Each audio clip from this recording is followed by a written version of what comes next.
Hello, everybody. I'm continuing with the retrograde series, and I'm talking about Mercury retrograde in your chart. It is very important planet because it deals with speech, and this is how we communicate with people, and it deals with intellect. So, what does it affect on your natal chart? Let's learn about it.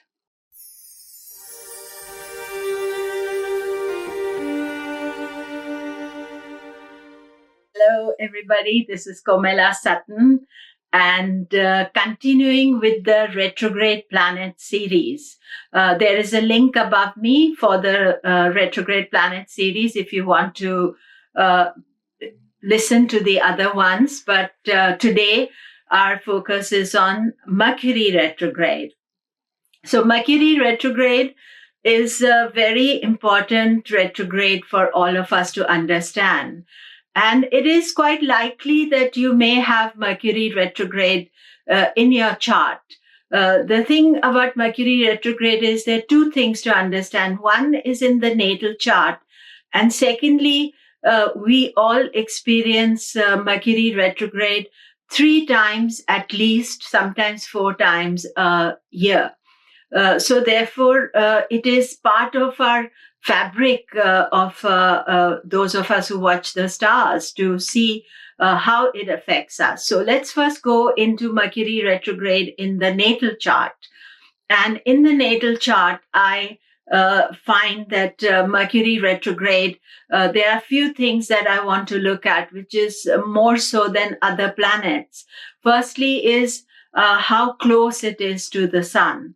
Because Mercury retrogrades 3 times a year, at least, sometimes 4, it retrogrades and the sun pulls it back to itself. And therefore, Mercury can be retrograde and combust. That means combustion is when it is hidden behind the rays of the sun.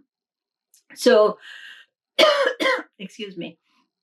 So then we see that Mercury, what is its quality? What is the retrograde? As I've been talking, is it stationary? Is it slowing down? It is stationary direct, stationary retrograde. All those things are very important to understand about Mercury. So, and then, of course, what houses he rules. If your Lagna Lord is Mercury and he's retrograde, then you will have a different type of thinking. You see, Mercury has 2 most important Karakas. One is thinking, it's the intellect. Mercury, Buddha is the son of the moon god in Vedic knowledge, and he represents the intellectual part, show me the evidence, tell me what it is. Analytical. And so retrograde means you analyze things in a different way. You don't necessarily look at things in a conventional way. Secondly, it is Karaka for speech.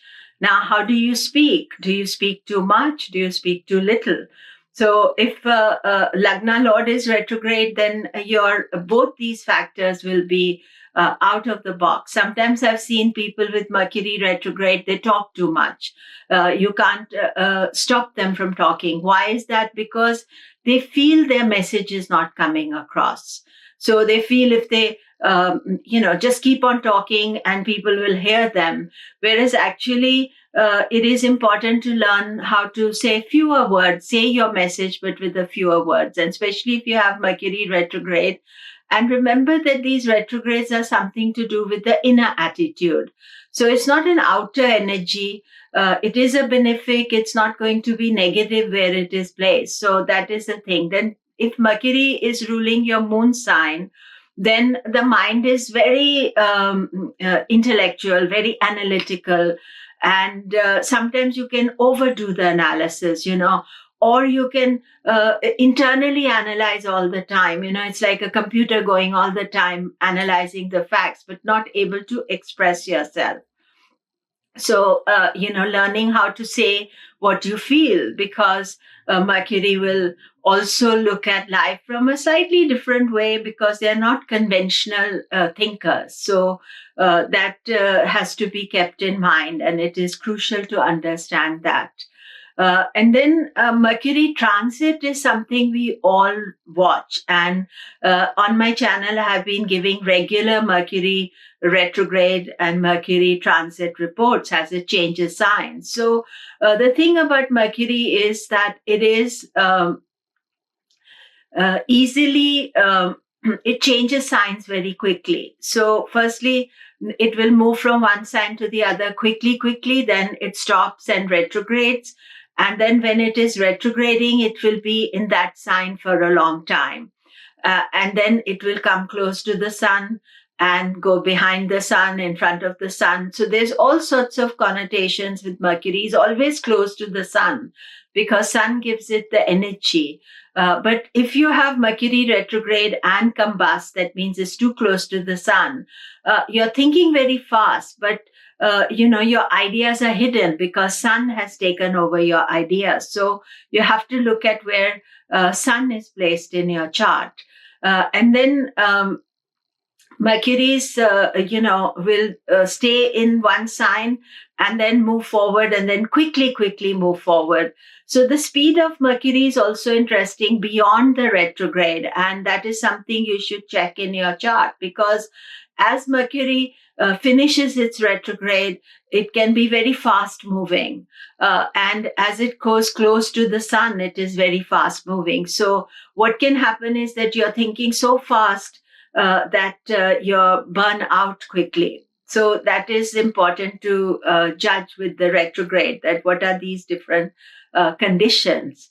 And then, the transit, obviously, it is to do with communication again, messed up communications, you miss appointments, you forget things. So that is another factor that we have to consider with Mercury retrograde. Now, Mercury debilitated and retrograde. Mercury is debilitated in Pisces. Now, when it goes retrograde, it's holding on to the energy. And therefore, it's still Piscean. It's not so practical. It's very alternative. Yet, they are looking at the whole Piscean energy of spirituality and creativity in a different way. And they think a lot about it, and they have some doubt because it's retrograde. So they are not able to express how they feel. Now, Mercury exalted and retrograde doesn't make it debilitated. It makes you super intellectual. But on some issues, you're very stuck with what you're thinking and what you're doing. So there can be certain things that you just don't want to move away from.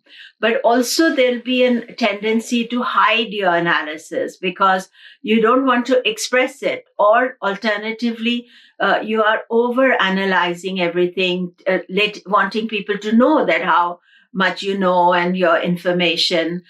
So both debilitated and exalted, they don't change their qualities. They are still in the same sign, but we have to understand that there's some slight complexity about them. And sometimes slight, sometimes more, depending on how much you are aware of these transits and what you're doing about them. So that is the factor here. And then finally, we look at Mercury in Dusthana houses. So Mercury in the 6th, 8th, and 12th house, these are the Dusthana houses. It's not always the easiest place for Mercury to be in.